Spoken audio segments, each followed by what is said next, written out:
Hi, everyone, and welcome to the AI Risk Reward Podcast. This is your host, Alec Crawford, and our very special guest today is Steve Endacott, serial entrepreneur and co founder of Life Echo. Welcome, Steve. Hi, guys. Nice to talk to you. Hey, great to have you here. So, I think we're just going to start off by having you explain your journey in AI, and we'd love to hear it. Oh, God, I think it starts with journey in life. I've always been a disruptor. So I worked in corporate travel in the UK leisure, and then I created something called dynamic packaging, which is where we had low-cost carriers and we combined with bed banks, and we just reinvented how travel was done here. And I love disruption. So it goes back about 3 or 4 years ago. I'm on my second marriage. So I now live in the lovely Rochdale. And I have 3 kids from my first marriage. And the oldest and the youngest love sport. Great. The middle is a tech geek who doesn't like sunshine, doesn't like snow, doesn't like leaving his room. And therefore, how do you create a relationship and maintain a relationship with that son? Well, very interestingly, it's create a business for him. So he moved into AI. He wasn't backable because he couldn't do sales and he's a geek. So I found him one of his best friends, Jeremy. We combined him together and we created an AI incubator called Neural River that's gone from strength to strength. I've now poached another friend of mine from Google who runs it. And we have about 10 people there. And the general idea is we take top talent out of university and we say, don't work for the man, work for yourself. So 1 day a week, they work on their own project. 4 days a week, we rent them out. After 6 months, that's got to get to half their time on their own project. And after a year, we expect to spin them out with their own business or spin them out with one of their colleagues who might have a better idea into their business. And they get 40% of the business. We get 60% because we put in 100K of initial startup capital. And most importantly, we have the grey hair panel of people with black books that can say, okay, I know these people in this industry. This is a sector you should look at. This is how you raise further funding, which is quite hard. And this is how you build balanced management teams. And we find the sales director, the managing director, because quite often they're a CTO. So a real true incubator. So out of that, the first spin-off was a business called Neural Voice, and we can talk about that in a minute. And out of that came Life Echo. Wow, super, super cool. So so dialing back to travel a little bit. I heard you're a big golfer. So did you start playing when you were younger, or what happened there? I've always been rubbish, but I've loved being rubbish at golf. I still play off 22 handicap. I now play with my lovely wife, and we get out as many evenings as we can. So it's very much social golf. I love going on golf holidays with friends because doing an activity as well as sitting on the beach is a bit more interesting. So it's not all AI. I have some fun in life as well. Yeah, that sounds great. Yeah, and look, I love travel too, and kind of learning about things as I travel. You've obviously been an innovator in travel and tech for a long time, so let's talk about that a little bit. Like, what's going on today, and how do you think innovation in travel and tech are going to proceed from here? Okay, so the biggest one is Google. So Google has strangled travel for the last 10 years because it's such a perfect model. You keep bidding and bidding and bidding until you don't make money. So the vast majority of online travel businesses in the UK cannot make money from the first time they acquire a customer. They can only make money if they retain that customer and get repeat bookings. Mm, So that's Google search, and that's 10 Google 10 blue links. So in travel, the average customer, get these stats, visits 37 sites before booking, spends 27 hours researching, yeah, and it's an incredibly wasteful process. Now, AI search is going to change all that because AI search, you'll put in your criteria, what you're looking for, and it will come up with recommendations for you. So it's really going to change the way products delivered. But AI search at the moment hasn't really defined where it sources the content. It says we will work with trusted brands. So I get that's TripAdvisor, I get that's Reddit, I get that's Congas. But who else are they working with? Are they working Booking.com? Are they working with the major airlines? So there's an awful lot of reshaping that will go on in the next 2 to 3 years. And again, in voice, we're developing a load of products to allow people to talk to AI. So neural voice, simplest concept. Jeremy came along and he said, this stuff, these large language models, they're conversational.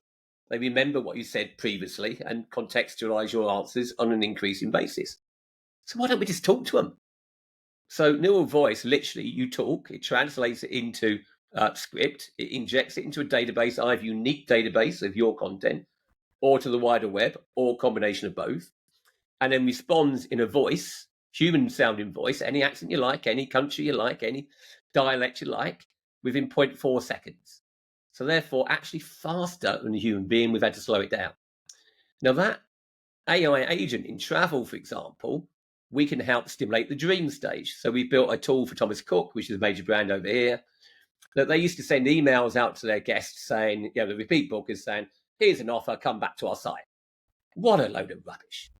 And not surprisingly, 20% of people do, 80% of people don't. We said, how about engaging them in a conversation about where they want to go next year? Because our AI agent can tell them about every bar and every resort and every attraction and every beach in every destination in the world, and use it to find out where they think about traveling to, update your marketing database to that, maybe arrange to have a person call them, a real person, or maybe just send them links of availability to that destination via WhatsApp. All of that is now possible and is reshaping how travel is sold using AI, and is reshaping how we use it in AI voice. And the key thing about AI voice is a couple of key metrics: 0 to 10,000 agents in a second. So why would you ever wait for a customer services call again? Because you can answer every single one instantly. You can probably deal, we believe, with about 60% of issues. Yeah, and the rest of them are triage with all the customer information to a human being that can then deal with that inquiry in a much more efficient way. That is going to change how banks work. That's going to change how call centers work. It'll change how, those airlines that don't even put another number because they won't talk to you. They will in the future, but they'll talk to you with AI. And this is why I really love this topic, because it's fascinating how you can use it. But it's coming back to the big guys won't win all the battles. So I talk about building a car. So you don't want to get involved in the competition to build the engine of that car. You leave that to ChatGPT, you leave that to Claude, you leave that to Anthropic, you leave it to whoever. That is a nasty multi-billion-pound sector. Do not get involved. But every one of those engines needs a car built around it. What's the color of the car? What's the size of the car? How many doors has it got? Has it got a boot? And that is the user case of how you embed it into a sector or an industry. Now, that won't be done by the giants. That will be done by smaller businesses with in-depth knowledge of how those industries work. I've just talked about my knowledge of travel. I can see all the different touch spots where we could use AI. And that's the same in other sectors in businesses. So there will be giant large language models. There will be fights to be agentic AI. But the winners will quite often be smaller businesses, because you need to adapt it and put it into your unique business case. Not that simple. That's my view Yeah. anyway. Yeah, I know. I love the analogy of how to build a car around the Gen AI engine. And I noticed recently that, because Apple was kind of doing its own thing for a while, and now they're out there in the press going like, oh, maybe we'll partner with OpenAI or someone else to make Siri better. Good Correct. plan, right? Good plan. So if you look at the interesting thing, the biggest problem about voice AI is there's a monopoly. Yeah, you've got Alexa. Oh, can you go into Alexa with somebody else's AI? No, you can't. Yeah. Yeah, you've got Siri, closed down again.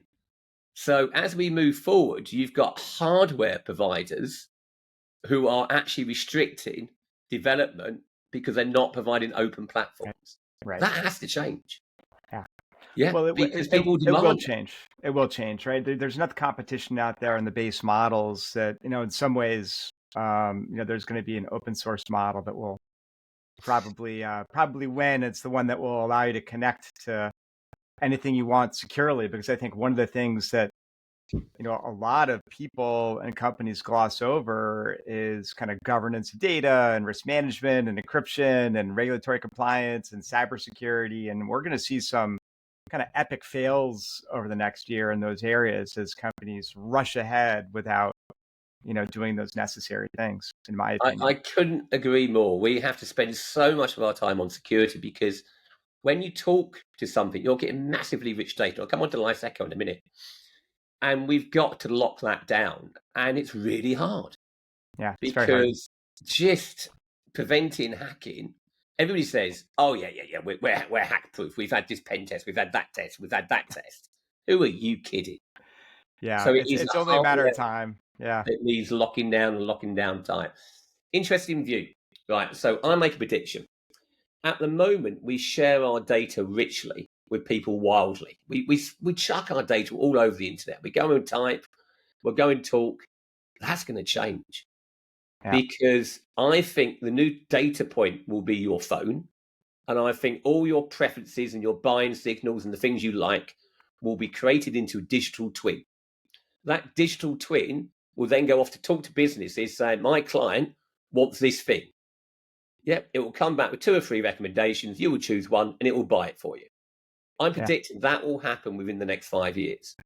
Oh, That yeah, changes the whole absolutely. way we interact with businesses. At the moment, we have to go off with our fingers, these things, and we have to type into multiple websites, 37, to do a travel booking. What a load of rubbish.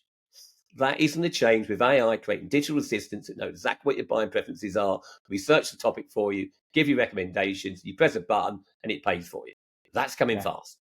I agree. I predict it sooner than that because, in my view, I don't know how many people remember the original Google, right? Where basically you typed something in and it gave you 5 answers. It was what you're looking for. There are no sponsored answers. There are no ads, and now they've monetized it through ads. Like eventually that's going to happen with a lot of these, free Gen AI apps. Right now, it's just giving the answer. Soon it will be, hey, here's the sponsored answer. And as you say, we don't even really know where it's looking, right? Is it looking at booking.com? Is it looking at the airline websites?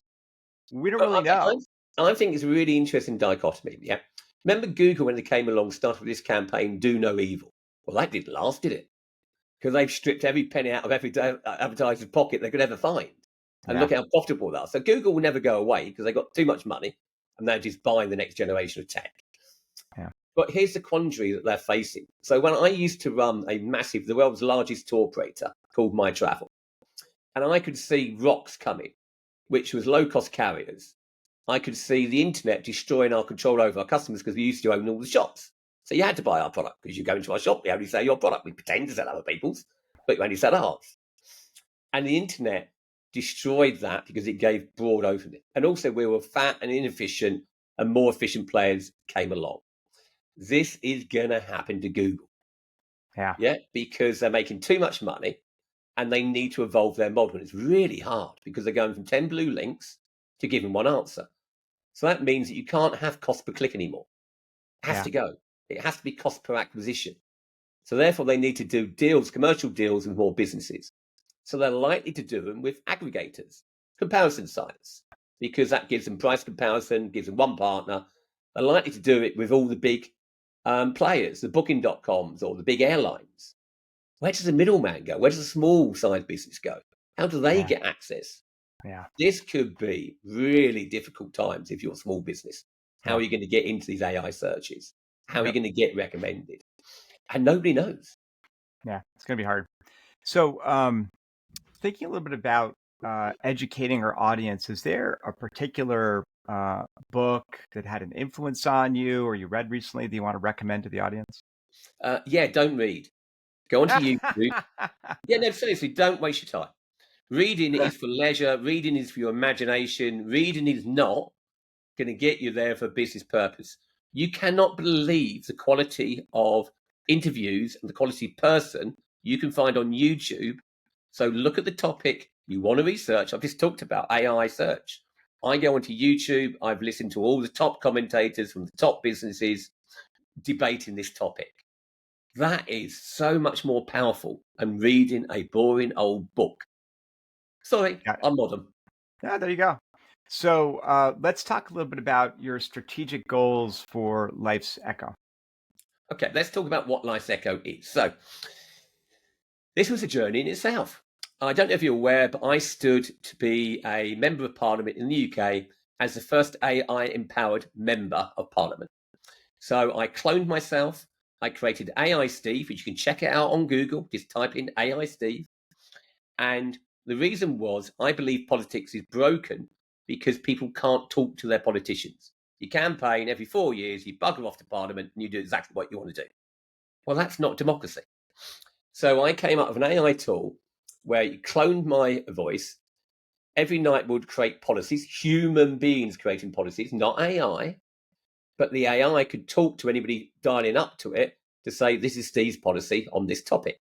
And if I didn't have a policy, it was trained to research on the internet the topic, i.e. bin collection, and then engage with the customer to say, well, what is it about bin collection you don't think is right? So we then gathered the voters' opinions, which then formed a list of policies that we had to create and work on. So it became a nice virtual circle. But you then have to recognize that people who can be bothered to interact with politicians are probably what we call creators, and they're probably left wing or right wing. They're not necessarily the normal man. So we then created another group of validators, which were just people commuted up to London on back because it was Brighton where I stood. And they just got to vote out of 10 on a policy. So you had to pass the common man and common lady test, as well as having real people giving you information to create human policies. And the long-term pledge was every single major topic, we would have an electronic referendum. I'll come back to my constituents and say, how do you want me to vote on this? Now, you trust your personal wealth on your phone to your bank. So you're telling me we can't have referendums online? Bullshit. I wouldn't trust a national election at the moment because I don't think our government's put enough in place to protect against hacking, protect the Chinese or even the Americans these days interfering. Yeah, but it can be done. So that was a democratic trying to change how politics was done in the UK. I didn't get elected because I'm independent, but we are giving that technology to lots of the different parties, and there's a lot of interest in it. Now, after that, my wife says, well, it's just because you're an egotistical beep that you wanted to do that. She says, why don't you go with the whole hog and record your own life? And I went, that's a very good idea. So Life Echo is about creating autobiographies for the common person. I can't be bothered to write down 40, 50 pages about my life. So an AI will come in and interview me in 5 45-minute segments. You sit there with your cup of tea or your cup of coffee, and it's conversational. It's got 1,000 questions every segment of your life, but it doesn't just ask them in order. It has a conversation. Where were you born, Steve? What are your parents like? Do you remember anything of your early life? And it's a conversational where it builds on what you last said to know where it goes. It feels very natural to impart information. But you're imparting huge quantities of information about your life over a 5-hour period. That is all transcribed. That's used to create an autobiography, written autobiography using ChatGPT. And it also allows you to upload pictures, so you can have a pictures and autobiography. So you get a hard book. But here's the interesting bit. It also clones your voice and creates a large language model of your knowledge. So that even after you're dead, future generations can talk to you about your life. Because at the moment, we only live on this planet for 3 generations. You will know about your parents. You may know the name of your grandparents and something about what they did. I guarantee you know nothing about your great-grandparents apart from maybe their name if you've been to ancestry.com. Imagine in the future, you have a little QR code on your grave, QR code on where your ashes are sent, wherever, and any of these can just click and talk to you about your life. Most people will probably want to strict that down to close family, and we have all those tools in place. So you actually select how many people you want to send this out to, and you have a person after you've died that actually gets to control, because what happens when you're dead? Who controls this Life Echo? So we've had to think through lots and lots of implications. So ultimate genealogical tool, interest in autobiography, completely new take on why do I die and disappear? I want to leave an echo. We cannot recreate you. It is not you. It is just an echo of your life. It knows what you did and knows what you did it. Yeah, it's not you emotionally. It's not scary. It's not a ghost. It's just a vocal autobiography. Interested? Super cool. Super cool. Now, Now, this brings obviously up some, ethical questions about AI, right? So you just said, "Ooh, someone's got to control this," right? You don't want it just out there on the internet with people saying, "Hey, do you remember your bank account number?" or anything like that, right? But what do you think the most pressing AI ethics issues are today? Because I remember when we spoke earlier, you were pretty concerned about AI destroying jobs in the UK, for example. Yeah. So one of the biggest problems we've got is how fast the AI revolution will occur. So the internet revolution took 20 years. It's predicted that the full AI revolution will take 5 years. So it means we have a wave of change that's coming like we've never ever seen. So in the past, when we had the agricultural revolution, that led on to the industrial revolution, and displaced people were reused and found new jobs. The speed of change here means it's unlikely that those new jobs will arise fast enough. And it's predicted by the major heads of AI organizations that we'll have 20% unemployment within 5 years. Now, we have to plan for that.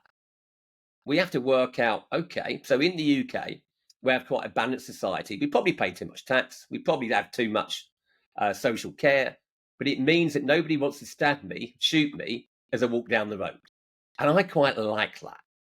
But with 20% unemployment, that will change. So we've got to get into government and start thinking about, well, what are we going to do? How do we redeploy these people?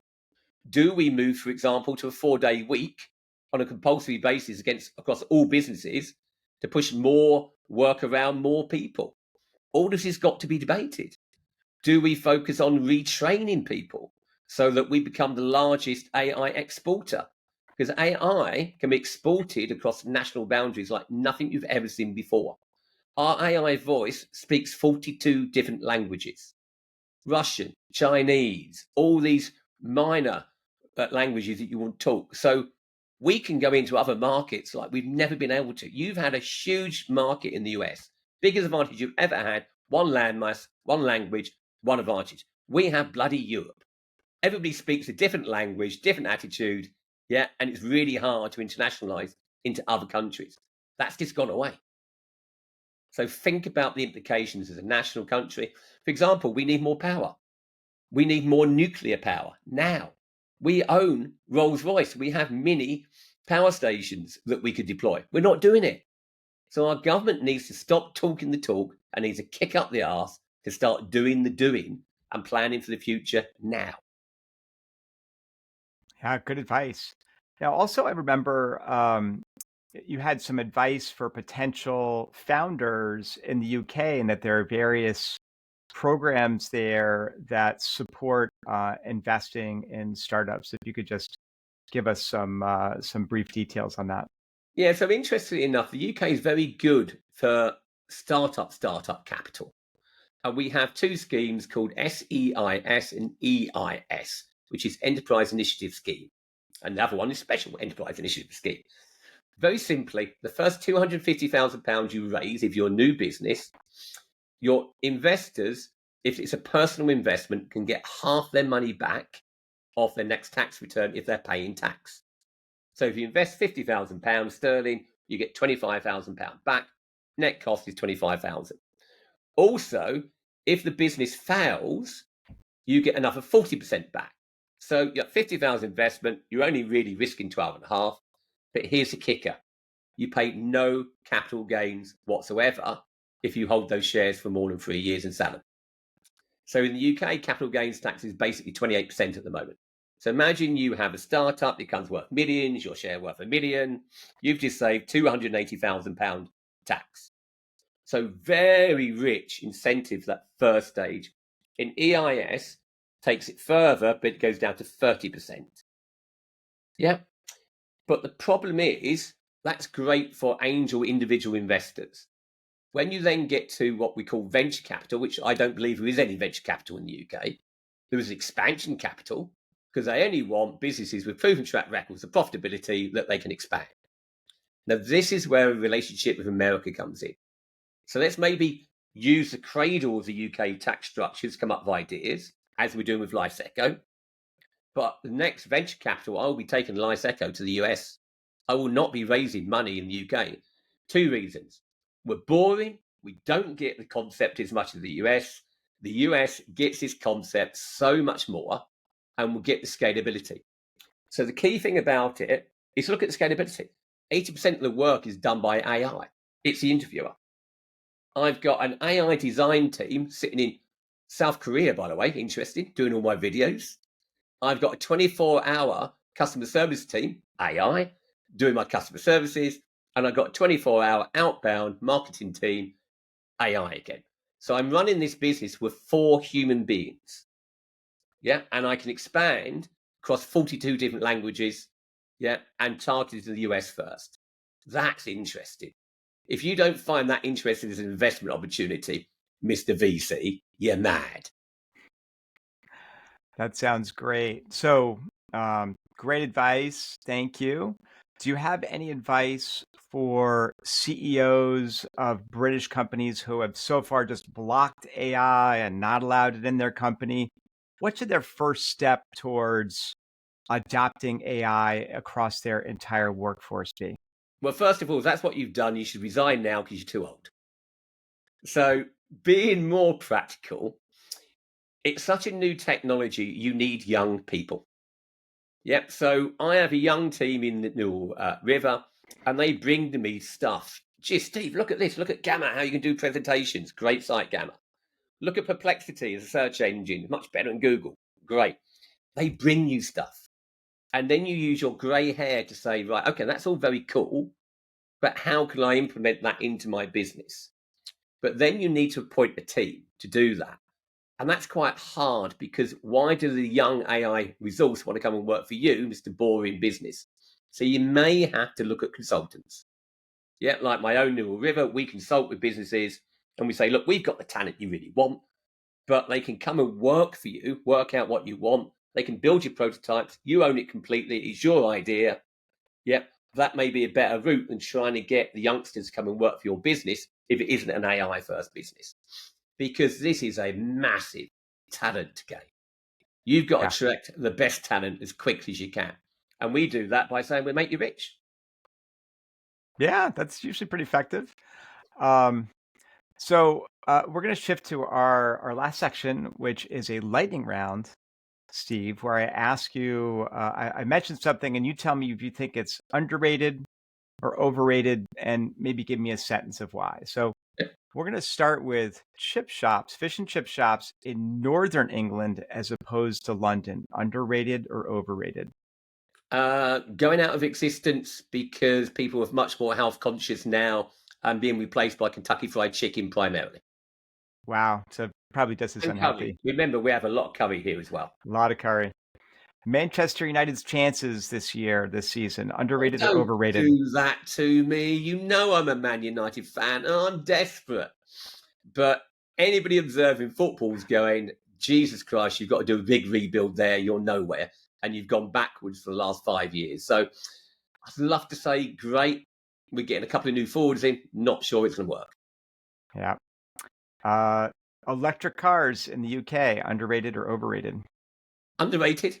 In the UK and in Europe, we're mandating you have to move to an EV. New EVs have to be all electric by 2030. So it's not an if, it's a when. But if you look at the benefits, people lose sight of the benefits. They are half the price to run. If you have a home charger, which 52% of the UK population have off-road parking, they can charge at home, it's no harder than charging your phone. The average journey to work is 40 miles. The average EV engine of battery size is 400 miles. Do the maths. It ain't hard.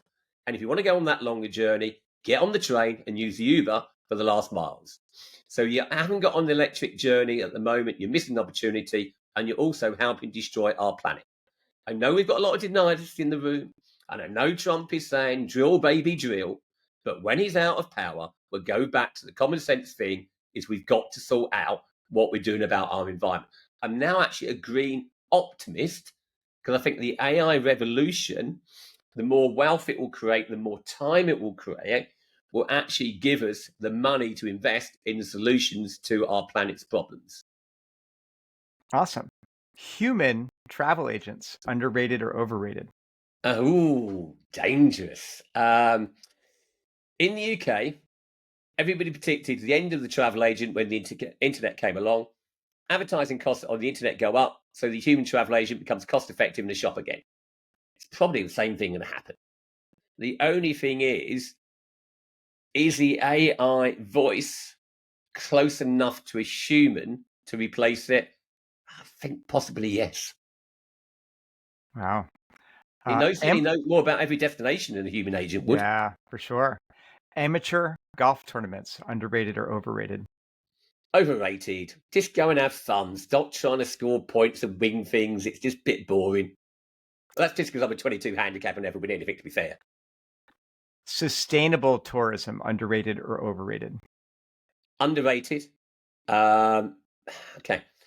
My biggest thing about tourism, I feel like we're likely to be the tobacco industry of the future. If we can't clean up flying, so if we don't charge people to offset that, and I want to introduce compulsory charges to offset the pollution with carbon capture, by the way, not green trees, it's fitting carbon capture to all our major industrial plants, all of our power stations. Yeah.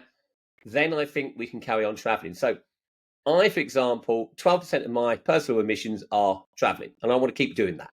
So I've dealt with the 29%, which is my car, and changed to an electric car. The 42% I'm dealing with, I put solar panels up, which is a house, but it's a lot harder to change the heating in your house. So just do the easy thing, stop messing around, change your car to an electric one, then you can carry on flying. Sounds good. Portugal for vacation, underrated or overrated?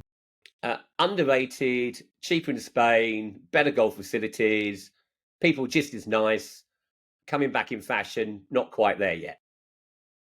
A lot of Americans going there.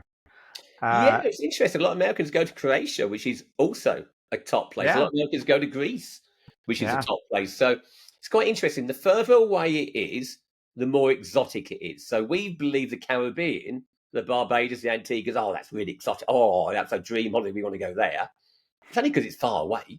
It's the same as Europe for the Americans. Your culture vultures that want to experience the European tour, or at least some of the culture of the European sites. Like Croatia is very cultural. Greece is very cultural. Why not? Why not sit on the beach and do a bit of culture? Yeah, fair enough.